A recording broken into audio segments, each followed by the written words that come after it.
Assalamualaikum warahmatullahi wabarakatuh. Tuan dan puan, ada sedikit minat untuk tindakan yang bersama. Itu pada minggu lepas Ustaz Abdullah Din sedang mengandar satu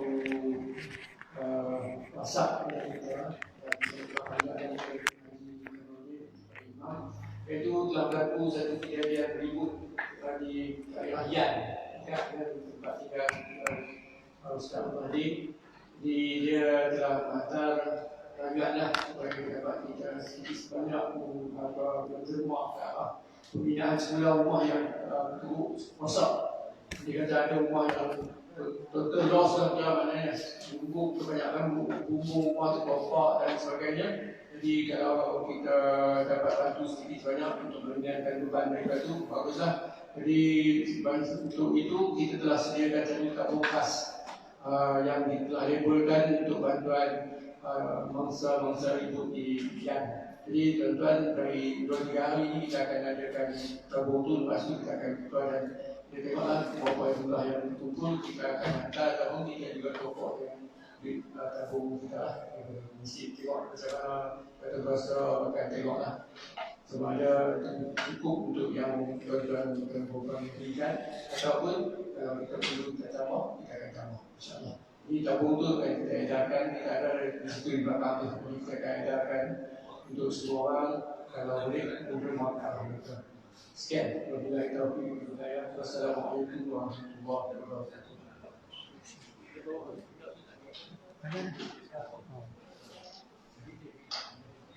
InsyaAllah semua dia. Nak subuh esok boleh? Subuh esok boleh? Subuh esok boleh?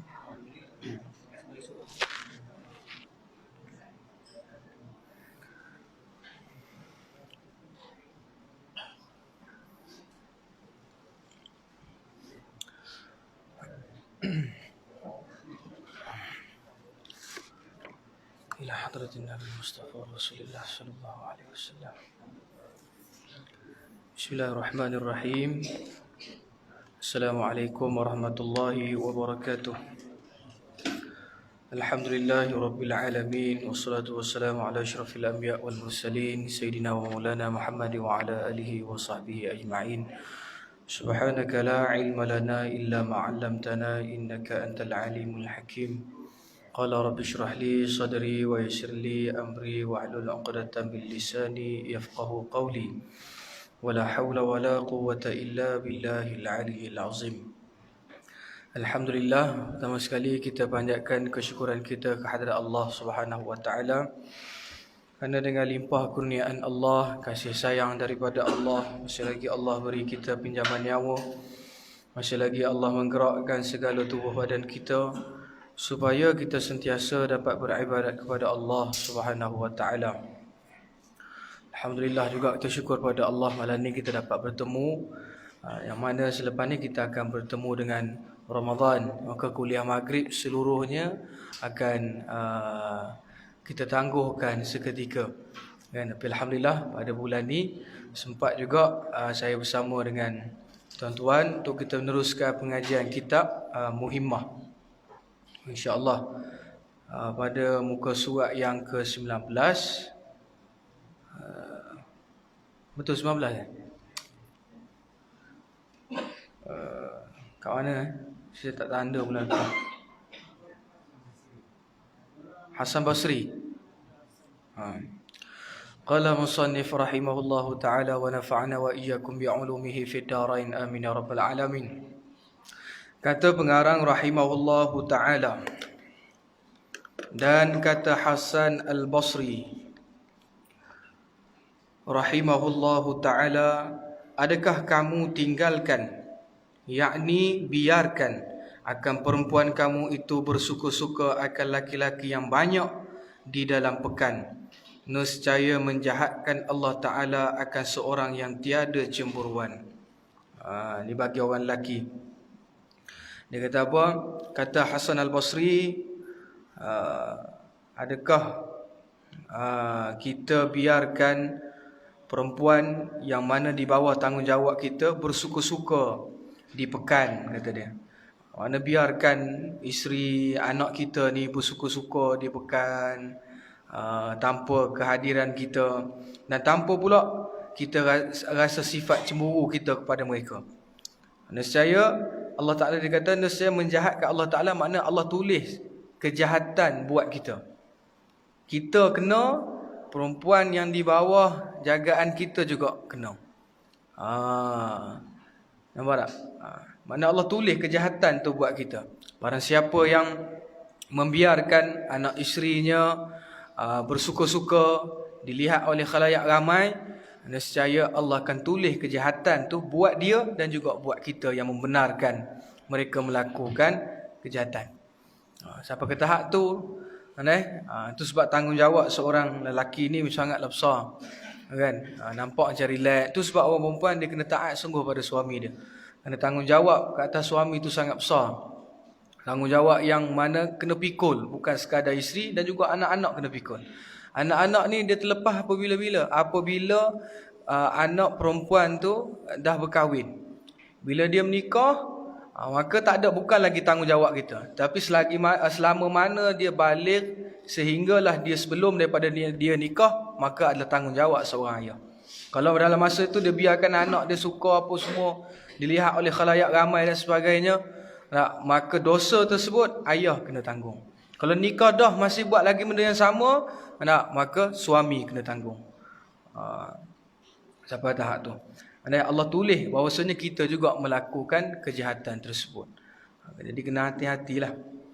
Dan telah berkata Imam Al-Ghazali rahimahullahu ta'ala pula dengan katanya, dan adalah telah memberi izin oleh Rasulullah sallallahu alaihi wasallam bagi perempuan akan hadir ke dalam masjid. Nabi izinkan perempuan hadir ke dalam masjid. Tak salah. Orang perempuan nak datang ke masjid tak ada salah, dengan niat dia untuk solat berjemaah dan juga mencari ilmu. Maka tak menjadi satu kesalahan. Kenapa Nabi mengizinkan perbuatan tersebut? Dan yang sebenarnya, kata pengarang, dan yang sebenarnya pada zaman sekarang ini ditegahkan akan dia melainkan bagi orang tua-tua. Tapi bagi bagi perempuan lah, kan? Kalau orang lelaki baik tua baik muda memang dituntut datang ke masjid. Kalau orang perempuan yang lebih afdal datang ke masjid tu ialah yang tua-tua. Dia yang belakang tu pun nampak tua-tua dah tu, kan? Yang tua-tua. Jadi yang tua-tua itulah yang kena datang ke masjid. Dah yang muda-muda ni tak boleh. Bukan tak boleh, boleh. Tetapi yang paling afdalnya apabila dia pakai purdah. Wajahnya tidak dilihat oleh orang lain. Wajahnya tidak dilihat oleh orang lain. Maka harus bagi perempuan muda untuk hadir. Tapi kalau datang sehingga membawa kepada fitnah, maka tak wajib untuk dia hadir. Malahan kalau datang tu sehingga bawa fitnah, haram pada dia untuk hadir. Datang bawa fitnah. Datang ke masjid untuk bawa fitnah, haram bagi wanita muda. Kalau yang tua, maka dialu-alukan. Dia bukan kata mentang-mentang dah tua nak mati dah ustaz, pasal itu dah disuruh datang ke masjid. Tak. Yang muda pun mati. Bukan kata tua je, yang muda pun mati. Baby yang baru lahir pun banyak meninggal dunia. Umur belasan tahun, umur baru awal 20, awal 30 mati. Kerana mati ni dia bukan kira tua atau muda. Cuma pada adatnya, yang tua tu sangatlah hampir ia kepada mati. Yang tua tu sangatlah hampir. Makin lama kita ni makin dekat kepada kematian. Tak ada yang makin jauh. Semua makin dekat kepada. Lagi kita masuk esok lagi dekat kita dengan mati kita. Lusa makin dekat kita dengan mati kita. Cuma kita tak tahu bila. Kan? Ada orang mungkin setahun lagi, 2 tahun lagi. Kan? Tetapi tak salah kalau kita minta pada Allah Ta'ala panjangkan umur kita dalam ibadat. Itu sebab setiap kali ulang tahun kita punya hari jadi kita, hari kelahiran kita, buat doa selamat, kan? Minta dengan Allah Ta'ala supaya Allah panjangkan umur kita dalam ibadat. Jangan panjang saja. Ni umur panjang tapi kalau dalam maksiat tak guna hidup pun. Sebab apa? Lagi banyak yang Allah akan tanya kepada kita. Tapi yang sebaliknya, kalau kita masuk umur kita ngam-ngam 60 tahun, buat doa selamat. Kan? Panggil orang masjid, orang surau, kan? Kita sedekah dengan kita jamu makanan dengan niat bersedekah, maka kita akan dapat pahala. Kita bertawassul dengan amal ibadat yang kita lakukan. Bertawassul dengan amal ibadat kita lakukan. Apa maksud tawassul? Iaitu kita minta dengan Allah Ta'ala asbab daripada amal ibadat yang kita lakukan. Contoh, ya Allah, asbab daripada aku sedekah orang makan ni, ampunkan segala dosa aku dan juga berikan aku umur yang panjang. Tawassul. Ini panggil tawassul. Begitu juga tawassul dengan Nabi Muhammad sallallahu alaihi wasallam. Kita tawassul. Maksudnya macam mana? Ya Allah, aku bertawassul ke atas baginda Nabi Muhammad sallallahu alaihi wasallam, aku sebagai umat dia, dia adalah sebaik-baik manusia, semulia-mulia makhluk ialah Nabi Muhammad sallallahu alaihi wasallam, maka asbab itu ampunkanlah segala dosa-dosa aku. Itu panggil tawassul. Kita boleh tawassul dengan amal ibadat kita. Kan, ya Allah, asbab aku terawih 20 rakaat malam tadi, kan, ampunkanlah semua dosa-dosa aku, panjangkanlah umur aku, murahkanlah rezeki aku. Jadi kita boleh tawassul dengan amal ibadat yang kita lakukan, amal kebaikan yang kita lakukan. Baik. Jadi tak kiralah tua atau muda boleh datang ke masjid, tetapi yang muda jangan sampai membawa fitnah. Jangan sampai membawa fitnah. Kalau bawa kepada fitnah, maka haram bagi dia untuk hadir ke masjid. Kan? Kemudian,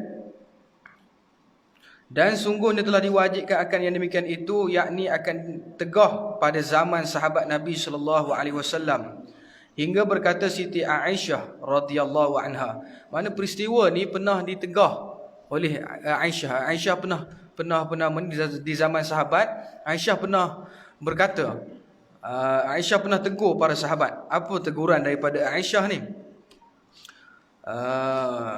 Jika mengetahui oleh Nabi SAW, kata Aisyah, kalaulah Rasulullah tahu ada perempuan-perempuan yang datang ni bawa kepada fitnah ni, akan barang yang didatangkan oleh perempuan, perempuan datang tu dengan keadaan membawa fitnah, yang demikian daripadanya, nescaya menegahkan ia akan mereka itu daripada keluar daripada rumah mereka itu ke dalam masjid atau lain daripada masjid. Kalaulah Rasulullah tahu perempuan-perempuan ini mendatangkan fitnah, kan, mendatangkan fitnah kepada dirinya dan juga orang lain, maka Rasulullah akan larang mereka untuk hadir ke dalam masjid. Rasulullah akan larang mereka hadir ke dalam masjid. Tapi pada asal hukumnya tak salah. Baik tua, baik muda nak mari sembahyang masjid, nak mari sembahyang di surau, tak jadi masalah. Tak pernah dihalang oleh agama Islam. Tapi jangan sampai bawa fitnah. Kalau bawa kepada fitnah tu barulah dihalang untuk mereka hadir ke masjid. Kenapa? Di zaman Nabi juga ada wanita perempuan-perempuan yang hadir solat berjemaah di masjid. Ada. Sebab tu Nabi mengizinkan. Kan? Yang punca Nabi tak izinkan tu sebab apa? Yang Nabi marah tu sebab apa? Bila mendatangkan fitnah. Nampak? Orang semua dah balik, dia sembang dengan Tok Imam kat juru-juru, dekat tepi pintu, sembang dengan Tok Imam. Abang Imam sihat? Nampak? Mana tak sihat Abang Imam? Esok pagi subuh baca derah, semangat. Nampak? Dah awet tanya, Abang Imam sihat ke tak? Sembang pula tepi jenazah. Abang Imam tak ingat hati. Sembang tepi jenazah, tepi van jenazah. Dan demikian lagi adalah Rasulullah SAW telah memberi izin bagi perempuan keluar pada hari raya tertentu. Diharuskan bagi perempuan untuk keluar pada hari raya. Baik tua, baik muda, harus keluar pada hari raya. Sebab apa?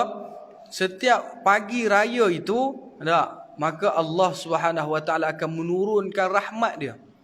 Allah akan turunkan rahmat di mana tempat adanya perhimpunan untuk melakukan solat Aidil Fitri ataupun Aidil Adha. Dua je perayaan kita, Aidil Fitri, Aidil Adha. Maka Allah akan turunkan rahmat. pada hari-hari tersebut. Kan? Jadi sebab itulah Allah suruh kanak-kanak kalau boleh jangan siapa ada dalam rumah, tubik belaka. Hatta wanita haid juga Rasulullah suruh pergi ke masjid. Perempuan yang tengah cuti pun Rasulullah suruh pergi ke masjid. Tapi tak bolehlah masuk masjid. Suruh duduk-duduk di birai-birai masjid, mendengarkan khutbah. Kenapa? Ketika itu rahmat Allah Ta'ala turun. Tidaklah sia-sia Rasulullah suruh kita buat begitu, melainkan Rasulullah sendiri telah melihat bahawasanya rahmat Allah Ta'ala itu turun. Nampak? Tak sia-sia. Mana Rasulullah cakap pada kita, Rasulullah bagi tahu pada kita, suruh kita berkumpul di pagi raya di masjid tempat melakukan ibadat solat. Kan? Berarti Rasulullah sendiri melihat rahmat Allah Subhanahu Wa Ta'ala itu turun. Sebab itu kita kalau kita lihat dalam hukum fiqh, kan, disunatkan kita buat solat sunat hari raya dan Aidil Adha ni di tempat yang lapang. Disunatkan kita buat. Tapi kita di Malaysia ni tak adalah buat di tempat lapang, kecuali di Indonesia. Di Indonesia masih mengamalkan solat hari raya Aidilfitri dan Aidil Adha dilakukan di tempat yang lapang. Kadang-kadang di sebelah masjid mereka ada padang, mereka buat di padang. Kan? Tapi disunatkanlah. Kalau tak boleh tak payah buat, kita buatlah dalam masjid. Tak jadi masalah. Sebab apa disuruh buatkan di tengah padang? Di situ semua orang boleh berkumpul. Wanita haid ke tak haid ke, kan, semua boleh berkumpul di satu tempat. Kan? Kalau dalam masjid ni, dia terhad ke dalam masjid sajalah. Yang wanita-wanita haid ni dia agak rasa terpinggir apabila dia duduk di luar daripada masjid. Kan? Jadi bila duduk satu tempat begitu, comel dah. Di Indonesia masih mengamalkan solat Aidilfitri, Aidil Adha secara berjemaah di padang, di tempat yang lapang, di tempat yang luas. Tapi kalau kita tak mampu buat di tempat padang dan sebagainya, kita buatlah tempat yang di dalam masjid kita, ataupun buat di dalam surau kita. Tak kisahlah. Cuma disunatkan je lah buat di padang, tempat yang lapang. Kerana zaman Nabi dulu, sahabat ada yang tunggulah Masjid Nabawi. Nabi kata esok kita nak sembahyang raya apa semua, ada beberapa orang sahabat duduk dalam masjid tunggu. Akhirnya Nabi suruh keluar dan pergi tempat yang lapang untuk melakukan solat Aidilfitri. Nabi tak suruh solat dalam masjid, Nabi suruh solat di tempat yang lapang. Namun bukanlah satu perbuatan yang haram pula kita solat dalam masjid ni, kan? Cuma yang paling afdal, yang disunatkan pada kita supaya solat di tempat yang lapang. Hari raya Aidilfitri dan juga Aidil Adha. Dua ni je perayaan kita. Jangan lebih-lebih. Ini tai pusang pun kita nak sambut. Nampak tak? Tai pusang sambut, mai raya Cina nak sambut belaka. Jeng habis jalan. Nampak tak? Duduk rumah diam-diam sudah. Ini orang nak pergi kuliah sampai jeng jalan. Okey apa? Orang nak alik raya, nak alik cuti, nak alik sambut raya. Tak boleh. Kita mana boleh sambut perayaan orang lain. Allah dah bagi kita perayaan kita sendiri. Kita sambut perayaan kita sudah. Ni sibuk nak sambut perayaan orang lain. Ni bulan Ramadan nak masuk esok lusa ni. Apa hari lagi tuan-tuan? Hari ni Jumaat. Hari ni Khamis. Jumaat, Sabtu, Ahad, Isnin, malam Selasa kita dah tarawih, kan? Rindu tuan-tuan. Saya pun rindu nak solat tarawih berjemaah. Tahun lepas, kan, kalau di belah Ipoh dan juga belah KL memang tak dibenarkan solat tarawih berjemaah di masjid. Yang dibenarkan hanya imam, Tok Bilal, Tok Siak, pengerusi. Itu pun solat fardu sahaja. Solat tarawih kena balik. Solat tarawih kena balik tahun lepas. Tak ada siapa pun sangka tuan-tuan. Tahun 2019 ada setengah orang yang dia rasa dia leka. Dia kata apa? Tak apa, tahun 2020 kan ada. Kita boleh solat tarawih berjemaah lagi kat masjid. Kata kita. Tapi siapa sangka tahun 2020 kita tak dapat nak solat tarawih secara berjemaah. Siapa sangka? Saya tak sangka tuan-tuan. Kan PKP kita start pada bulan 3. Kita start mula tarawih tak salah awal bulan 5 kot, kan, tahun lepas. Awal bulan 5 ke hujung bulan 4 begitulah. Kita sangka insya-Allah mesti kita boleh. Kita sangka wa makaru wa makarallah. Kita merancang, Allah juga merancang. Wallahu khairul makirin. Tetapi perancangan Allah Taala itulah yang menentukan. Kan? Tak ada siapa pun yang dibenarkan solat tarawih di masjid di belah Ipoh tu lah. Belah Ipoh, Satu Negeri Perak, KL Selangor. Tak dapat. Kan? Tak dapat nak solat berjemaah. Rugi lah. Nampak tak? Siapa sangka Allah tarik nikmat tu pada kita. Bila kita cuba mensia-siakan nikmat yang Allah bagi pada kita. Ni nak masuk bulan Ramadan, bulan yang yang perlu, yang wajib kita manfaatkan. Itu sebab kita dalam set minded kita tuan-tuan, tiap-tiap tahun kita akan kata apa tau? Oh, tahun depan ada lagi, tahun depan ada lagi, tahun depan ada lagi. Setiap tahun kita merasa begitu. Kita tak pernah nak jadikan Ramadan tu sebagai satu Ramadan yang terakhir buat kita. Kan? Allahu Akbar. Kita tak pernah jadikan Ramadan tu lah Ramadan yang terakhir buat kita. Tak apa, ibu-ibu tak payah tengok saya. Rehal je jatuh. Nampak? Bila kita jadikan Ramadan tu yang terakhir buat kita, maka kita akan buat yang terbaik. Macam contohlah tuan-tuan, bila tiba-tiba datang malaikat kita, Tuan Haji, ni nak royak hari ni pukul 3 pagi ke, subuh esok Tuan Haji tak ada dah, meninggal dah. Kita takkan nak duduk saja lagi tuan-tuan, takkan nak ngangkang saja, tak ada dah. Mesti kita akan buat amal ibadat secukupnya. Nampak tak? Sebab tu Allah Ta'ala merahsiakan kematian kita tu supaya apa tuan-tuan? Kita ni sentiasa mengabdikan diri kita pada Allah. Wa ma khalaqatul jinna wal insa illa liya'budun. Tidak aku ciptakan di kalangan jin dan manusia itu illa liya'budun, melainkan mereka ni sentiasa beribadat pada aku. Nampak tak? Sebab tu Allah rahsiakan kematian kita. Supaya apa? Kita ni sentiasa buat yang terbaik, buat yang terbaik, buat yang terbaik. Kan? Mana masuk Ramadan ni, banyakkan kita persiapkan diri kita untuk nak bertemu dengan Ramadan. Rasa gembira nak bertemu dengan Ramadan. Seronok tuan-tuan bertemu dengan Ramadan tahun lepas. Kan? Sedih tak dapat nak solat berjemaah kat masjid. Saya dapatlah solat jemaah tarawih dekat rumah dengan anak isteri saya. Kan? Itu pun rasa sedih ni. Allah, tak tahu, menangis. Dalam sembahyang tu menangis. Sebab apa menangis? Sebab iyalah berapa puluh tahun dah saya hidup dalam dunia ni, tak pernah lagi saya tak solat tarawih dekat masjid. Kan? Daripada zaman kecil-kecil tak balik lagi lah, sampailah sekarang ni tiap-tiap tahun mesti ada solat jemaah di masjid. Tapi kali ni tak ada. Tak, tahun 2020 kan. Dan yang mana salah satu lagi tuan-tuan, tahun 2020 ni ramai orang anggap adalah tahun yang ekonomi membangun dan sebagainya. Tahun 2020 kereta terbang. Nampak tak? Kereta terbang 2020. Kereta terbang. Ni kereta terbang ada apa tak ada, ekonomi je jatuh. Nampak tak? Ni ya Allah nak buktikan pada kita, apa yang kita rancang tu belum tentu kita boleh buat lagi. Kenapa kita ni semua duduk dalam wabil qadri khairihi wa syarrihi. Kita duduk dalam ketentuan Allah. Baik buruk datang daripada Allah. Nak qada dan qadar datangnya daripada Allah. Jangan kita sangka apa yang kita boleh buat kita buat. Tak. Kan? Kerana wallahu khairul makirin. Allah itulah yang sebaik-baik perancang dan dialah yang melaksanakan perkara tersebut. Sebab tu nak masuk Ramadan ni kita manfaatkan dengan sebaik mungkin. Tuan-tuan dekat mula dalam, saya tengok dalam Facebook, dalam YouTube dah mula orang bawa selawat-selawat tasbih di antara tarawih itu kan.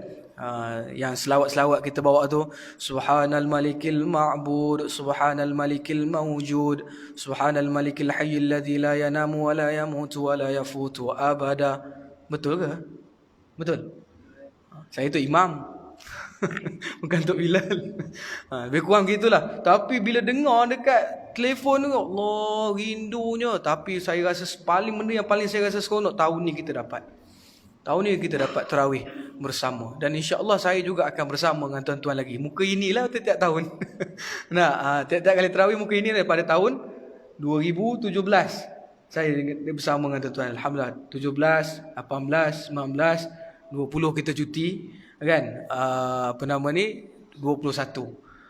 Kalau 2020 hari tu saya boleh datang, dah jadi 5 tahun dah saya kenal tuan-tuan. Alhamdulillah masih lagi Allah kuatkan ukhuwah di antara kita. Itulah yang kita harapkan. Kerana Nabi tak mengaku umat bagi orang yang suka putuskan silaturahim, kan? Kita teruskan jalin. Berbeza pandangan dan sebagainya letak di tepi, tetapi hubungan perlu kita jaga. Okey, baik, kita sambung balik.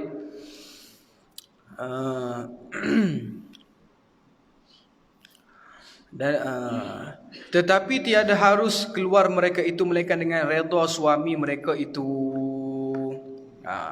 Tiada harus keluar. Tak bolehlah keluar kalau suami tak bagi izin, tak boleh keluar. Walaupun hari raya, walaupun Nabi suruh keluar semua ni. Walaupun Nabi suruh kita semua keluar untuk solat berjemaah, baik laki baik perempuan, kanak-kanak, semua Nabi suruh hadir ke masjid, tempat kita nak solat Aidilfitri, tempat nak baca khutbah, Nabi suruh hadir semua. Tapi kalau tanpa izin suami, janganlah pergi, kan? Janganlah pergi. Suami pun janganlah zalim sangat. Isteri pun nak rasa seronok juga beribadat secara ramai-ramai. Yang paling penting kita jaga jangan sampai jadi fitnah, sudah. Jaga isteri kita jangan sampai jadi fitnah. Pakaian tu biar elok sikit. Nak pakai baju raya tak usah pakai, nak pergi masjid tak usah pakai lah. Pakai nanti. Balik daripada masjid baru pakai baju raya. Daripada rumah nak pergi ke masjid pakai telekung, sudah. Nak sedap sikit beli telekung baru. Nampak tak? Beli telekung baru. Tapi janganlah pula beli telekung yang mahal-mahal sangat. Makcik-makcik semua. Nanti kan jadi bual mulut pula. Nampak tak? Jadi mulalah orang dengar khutbah, ini beli kat mana Yong, katanya. Aku tengok bintik-bintik bercahaya je. Nak pedih mata aku, katanya. Kat mana belinya? Orang tengah khutbah. Nampak tak? Dah tak jadi kerja. Jadi beli telekung-telekung yang biasa-biasa sudah. Yang paling penting tutup aurat dengan sempurna sudah. Nak beli telekung harga mahal pun tak apa. Kan? Tapi jangan sampai orang jadi leka. Sama juga tentang kita orang lelaki nak pakai pakaian yang macam mana pun tak kisah untuk kita nak beribadat pada Allah. Tapi jangan pakai pakaian yang ada tulisan-tulisan ketika kita solat, makruh. Kenapa? Boleh mengganggu orang yang solat. Boleh mengganggu orang solat. Sebab bila orang solat, orang belakang kita tengok. Nampak tak? Orang belakang kita pun baca apa yang ada kat baju kita. Larilah khusyuk dia daripada solat. Sebab tu kalau nak mari solat, kita pakai pakaian yang dah dikhususkan pun dalam Islam. Pakai jubah, kan? Pakai baju Melayu, pakai baju yang tak yang tidak ada tulisan-tulisan ni, jangan tak usah pakai. Yang sebaiknya pakai pakaian yang mengikut sunnah Nabi Muhammad sallallahu alaihi wasallam. Kalau zaman Nabi dulu berjubah ada 24 jam. Zaman sekarang ni kalau kita pakai jubah 24 jam, orang akan pandang pelik. Itulah tanda-tanda akhir zaman. Salah satu tanda-tanda akhir zaman yang Islamik itu, dia akan orang-orang akan pandang pelik. Peliknya jubah 24 jam tak panas ke? Nampak tak? Tapi kalau dia pergi ke Mekah, dia tengok orang Mekah 24 jam pakai jubah, tak ada kata apa. Tak ada masalah pun. Kita nak hidupkan balik. Kita nak hidupkan balik suasana Islam dalam negeri kita, dalam tempat kita duduk. Pakai jubah, pakai serban, kan? Naik motor pakai serban. Dulu tapi saya tak pastilah adakah lulus ataupun tidak, kan? JPJ kalau naik motor pakai serban ni menggantikan topi keledar, saya tak pasti lulus ataupun tidak. Tapi saya rasa boleh, sebab saya tengok ada beberapa orang yang sebelum ni dia pakai serban, kalau roadblock lepas saja, kan? Tak ada masalah, mungkin boleh pakai serban. Tertunjuk sikit. Biarlah orang nak kata apa pada kita, yang paling penting kita jaga sunnah Rasulullah dalam kehidupan kita, kan? Kerana apa? Itu adalah salah satu tanda cinta kita kepada baginda Nabi Muhammad sallallahu alaihi wasallam. Saya suara tak berapa nak ada, sebab pagi tadi 2 jam setengah saya ceramah dekat JKM, Jabatan Kebajikan Masyarakat Batu Gajah. Dia suruh saya ceramah tu, okey lah, advance suruh saya nyanyi 4 lagu. Tu sampai sekarang tak ada suara. Suara dia tak ada. Lagu apa saya nyanyi? Saya nyanyi lagu saya sendirilah. Saya nyanyi lagu saya sendiri. Lepas tu ada satu lagu Ramadan. Dia kat JKM tu, dia pelatih kat situ dan juga kaki tangan yang bekerja, cikgu-cikgu dia kat JKM tu semualah. Dia suruh dia menyanyi. Saya kata 3 lagu saya nyanyi, suara dah tak ada. Masa nak masuk lagu kedua pun suara dah tak ada, dah serak dah. Lepas tu saya kata 1 lagu lagi cukup lah. Bila habis 1 lagu lagi kata, kalau ikutkan 4 lagu. Saya kata kalau ikutkan 4 lagu tapi saya dah tak ada suara, saya minta maaf. InsyaAllah kita akan sambung lagi lah, ada masa kita jumpa. Nanti Ustaz sambung sampai perhabis, dia kata. Perhabiskan 4 lagu, sampai sekarang ni tak ada suara dah. Habis licin suara. Saya tak pernah menyanyi depan orang ramai. Tak pernah, seumur hidup saya tak pernah menyanyi depan orang ramai. Tadi tu kali pertama, kan? Gemuruh ni, berpeluh habis celah kangkang semua ni. Nampak tak? Gemuruh, tak pernah nyanyi depan orang ramai. Saya kuliah, ceramah ni biasalah. Tapi kalau menyanyi nasyid memang tak pernah nyanyi depan orang ramai. Seumur hidup saya tak pernah nyanyi depan orang ramai. Jadi rasa macam takut. Mula saya tak nak terima tawaran tu. Ceramah boleh, nyanyi-nyanyi tak mau. Nak dengar YouTube. Saya kata nak dengar YouTube, tapi dia kata nak juga ustaz bawa zikir-zikir dalam kuliah, nak ustaz nyanyi juga pada pagi tadi. Oh, jenuh. Ni sampai 4 lagu tu yang tak tubik suara dah tu. Habis licin dah suara. Baik. Demikian lagi mana tadi? Dan keluar sekarang harus pula bagi perempuan yang terpelihara daripada kejahatan dengan redha suaminya, tetapi duduk di rumahnya itu lebih sejahtera ia daripada cemburuan, daripada fitnah. Maka walaupun dia keluar dengan izin suaminya, tetapi Islam memandang yang terlebih afdalnya duduklah di rumah. Orang perempuan ni sebaiknya duduk di rumah. Tak perlu nak keluar rumah. Tak ada sebab-sebab yang tertentu, tak perlu nak keluar rumah. Kalau nak bekerja boleh, tak ada masalah. Tutup aurat dengan sempurna dan minta izin daripada suami, maka tak jadi salah seorang wanita tu dia nak bekerja. Tak jadi salah dengan izin suami, kemudian menutup aurat dengan sempurna. Tapi kalau tak tutup aurat dengan sempurna, suami jangan biarkan. Nampak tak? Umpama-umpama yang macam berlakon-berlakon ni kan, saya pun tak faham kenapa dia biarkan isterinya dilihat oleh orang dok pakai tudung, dok atas katil dengan pelakon lain. Tak ada rasa apa-apa. Mana pergi cemburu kita sebagai seorang suami, kan? Takkan hanya semata-mata duit. Kerana duit kita sanggup buat apa sahaja. Bila kita kata hasil pendapatan tu adalah haram, dia kata pula pada kita, mu siapa nak kata duit aku haram? Tak, bukan kita kata, Allah kata kalau pekerjaan kita tu daripada perbuatan-perbuatan yang haram, maka hasil dia tu tak sama. Benar? Hasil tu tak sama. Maka elokkanlah. Saya pun minta sangat pihak-pihak berkuasa supaya tegaskan perkara ni.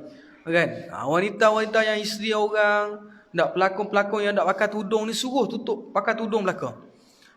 Pakai pakaian labuh belaka. Sebab apa? Antara pihak berkuasa yang ada kuasa agama, kalau mereka tak buat teguran secara terbuka ataupun mereka menyekat golongan-golongan begini, kat akhirat esok kena tanya.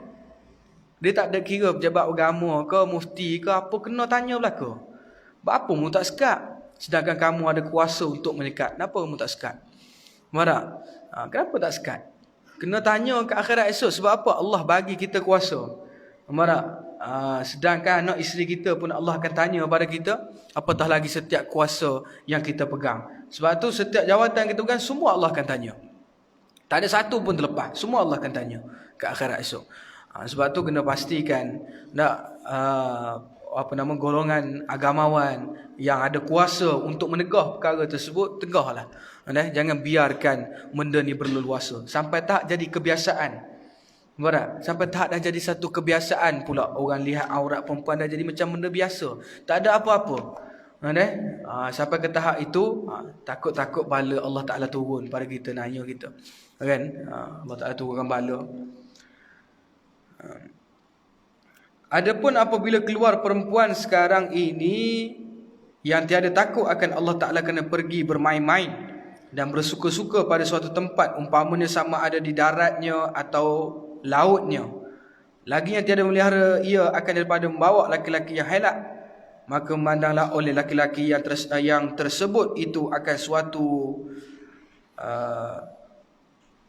suka daripada jasadnya, sama ada mukanya atau tangannya atau kakinya.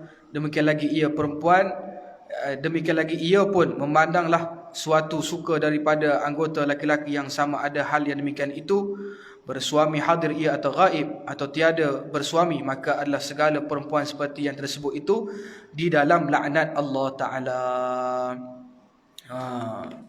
Dia keluar rumah tanpa ada sebab-sebab yang munasabah, dia pergi berjalan. Gila pergi berjalan darat ni, dia kata darat tak kisahlah, kat atas darat lah. Okay? Pergi berjalan Maidin ke, jalan sana ke jalan sini, tak kisah jalan mana lah. Kan? Dalam keadaan dia melihat pula orang lelaki lain, dia tengok ada timbul perasaan suka-sukalah. Tengok lah ni tuan-tuan, orang duk jadi gila pasal orang hok badan tegak. Dalam Facebook semua orang perempuan, kebanyakan orang perempuan macam jadi gila. Orang panggil apa istilah dia sebut Sadar badan sadar tu. Jadi gila aku tengok tu. Dia kata orang perempuan kata tu. Dia kata apa? Menggeletar tulang rusuk, kata dia.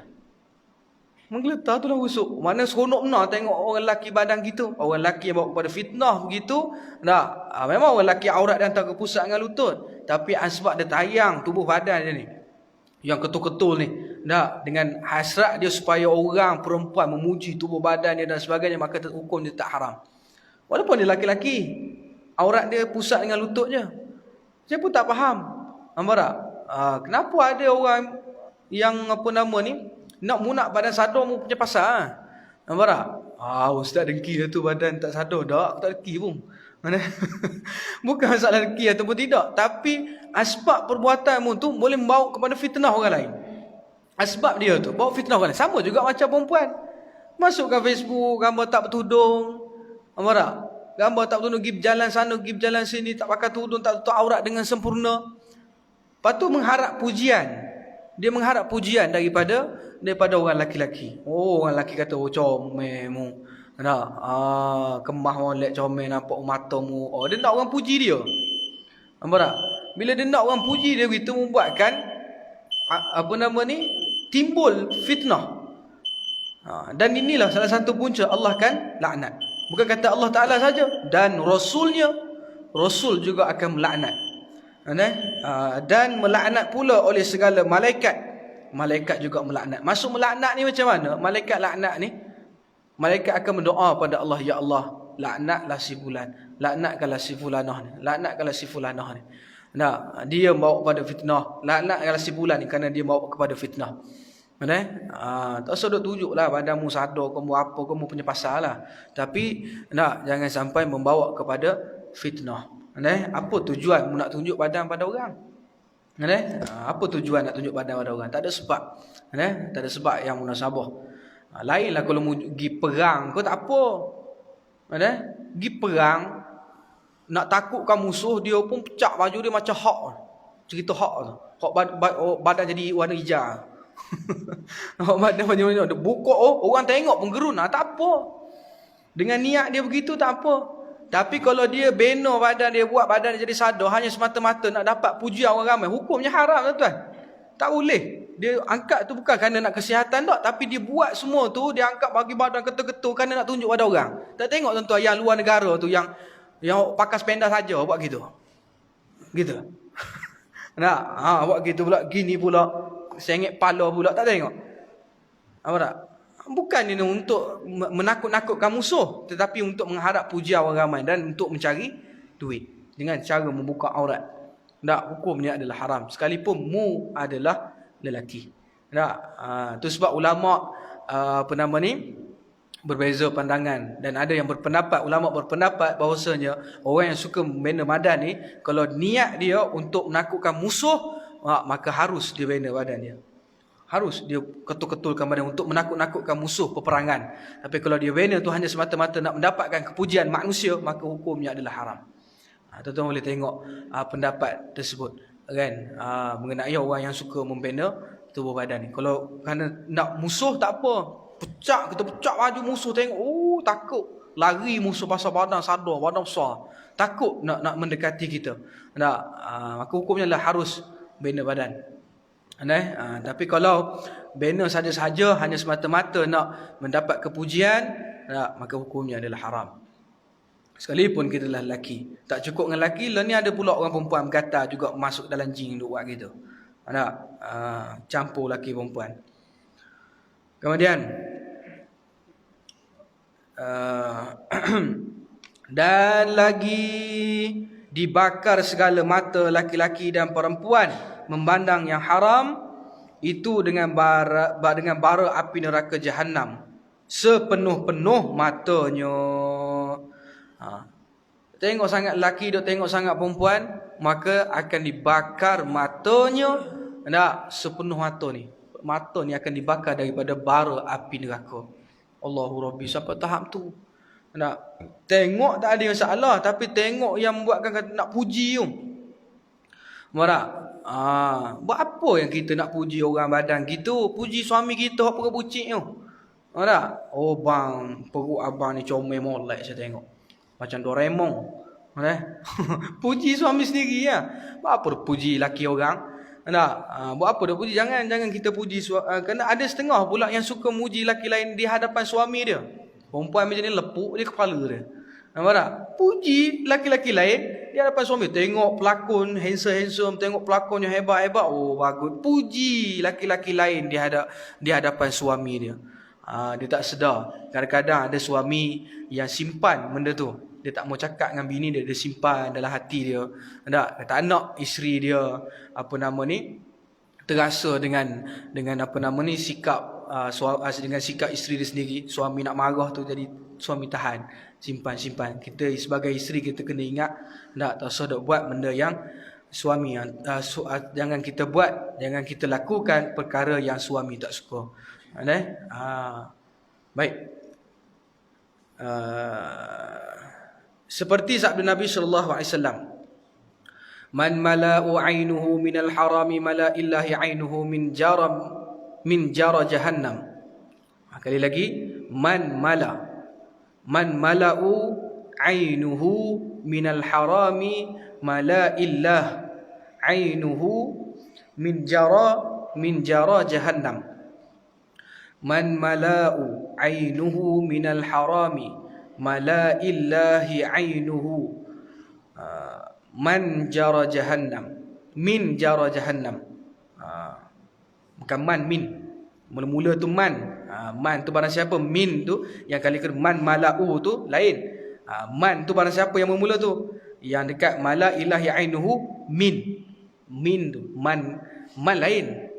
Kan? Min lain. Min dari. Kan? Daripada. Ataupun di mana. Daripada mana. Min. Kalau man tu lain. Man tadi tu barang siapa. Man mala'u ainuhu minal harami mala illahi ainuhu min jara jahannam. Artinya barang siapa memenuhi akan matanya daripada memandang yang haram, nescaya memenuhi Allah Ta'ala akan matanya itu daripada bara api neraka jahannam. Maksudnya dia kata barang siapa yang memenuhi mata dia untuk melihat benda yang haram, nescaya Allah akan Allah akan penuhi bara api di matanya tu, penuh bara api di matanya. Daripada api neraka jahannam. Maka tiada ada yang terlebih dituntut dan yang terlebih afdal. Wallahu a'lam. Kita berhenti kat situ. Insya-Allah panjang umur, murah rezeki. Kita sambung selepas Ramadan nanti. Dan tuan tolong tanda. Maka tiada tu. Maka tiada ada yang terlebih dituntut. Hari ini 8.